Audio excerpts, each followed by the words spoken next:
You've kind of made a little bit of news here in the last 24 hours, Senator, with the account of what you were overhearing in the conversation with Senators Clinton and Boxer. Take us back to that. Describe exactly what you heard and what you think it means. Well, when you go to vote in the United States Senate, you go over if you're in the Russell Building, you go in the basement and then go up the elevator. And Hillary's office is right next door to my office, and so quite often I'll walk over at the same time she is. But she was walking with Barbara Boxer. We figure this is about 3 years ago because we've gone back and researched the number of times I've told this story. There's over 100. And going up the elevator, something happened on talk radio that day or the day before, and they were complaining about it. And it could have been Rush Limbaugh, it could have been anybody else. I don't know. It could have been Zig.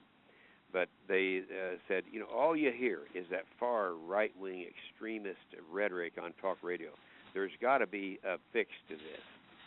And I said to them, you girls don't understand.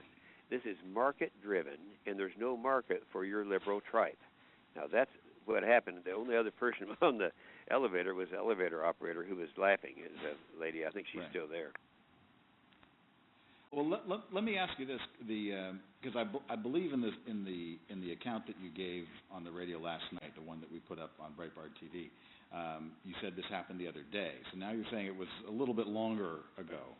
Well, I thought about that right when I said it, but I've told the story so many times I thought, well, it's the other day, it's not today. No, this was a long time ago and the reason I know how long ago it was, Scott, is because when I keynoted the Republican convention about a month ago, this was the Oklahoma convention, I was talking to someone who had the what I'd said in the past, and I said, now tell me what stories not to tell that I've told before. Well, they said, well, you ought to tell your elevator story again, even though you've told it twice before at 2 other conventions. Right. It brings down the house. And so I said, so it's been at least that long ago. And I suppose that the essential truth there remains the same, although I guess some of the timeliness of whether there is an issue of conspiring to kind of do a legislative fix now may be in question because of that timeline. No, in fact, I think Zig brought that up, and I said no. I don't know about that. Now I'm a little more certain of it because since last night I've gotten a copy of this thing by the Center for American Progress, and so there apparently is an effort now to bring up the fairness doctrine, and it is this congressman that is Maurice Hensey. Bringing up the media ownership reform. Now, just to make sure that we're clear on the facts of the elevator and the story that you've told many times, when they were talking about trying to find a way to deal with right-wing radio as they see it, were they talking about a legislative solution, or was this? Yeah, the exact words were, because I remember, and I've used it since then, so I wanted to make sure I was accurate. There's got to be a legislative fix for something like this. Now, who said it, I don't know, because they're going back and forth, and that's when I just broke in and said, you guys don't understand. It's market-driven, and there's no market for you liberal tribe. So now that you've reviewed the document, the report that may have led to this conversation coming up yesterday, what are your thoughts on the study this week and the implications of it? Well, first of all, the fact that this is going on now, I was not aware of it until just a few minutes ago that that John Podesta has this group, and when I read the names that are on here, they're the far, far left, and it's called the Structural Center for American Progress. And there is a story that I just did an interview with the hold on just a minute here, with the Washington Times, and there's a story that about this thing, and then they have excerpts out of this Center for Security Progress, and there are some quotes that they plan to do something and to bring it up, and there is a congressman named Hinchey who is going to reintroduce the Media Ownership Reform Act that had been introduced before.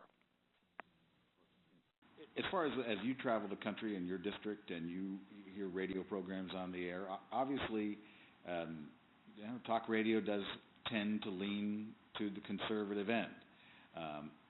Yeah, and you may define that as the market. Obviously, Center for American Progress, kind of sees this as problematic.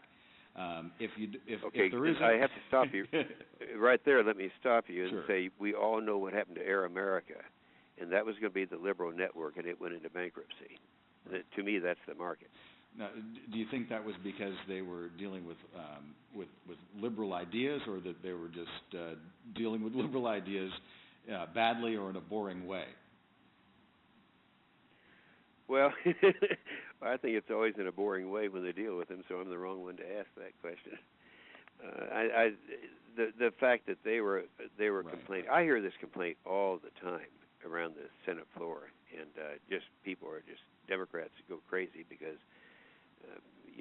they see that bias. Well, the bias is there because the ratings are causing it. Very good. I would say one other thing though that Danny reminded me of, and that is that back when Hillary testified before the House Investigating Committee, she said, "I don't recall," or its equivalent, 50 times in a 42-paragraph transcript.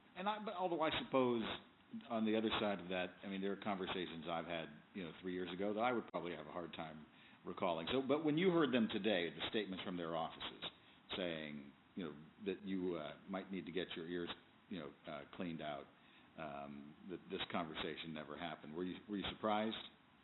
Not at all. No, I would totally expect that. Although I'm surprised it didn't happen before, because I know they've heard the story before. I think maybe this time it's different because of you got on the Drudge Report. All right, Senator Inhofe, we appreciate you talking to us. Thank you.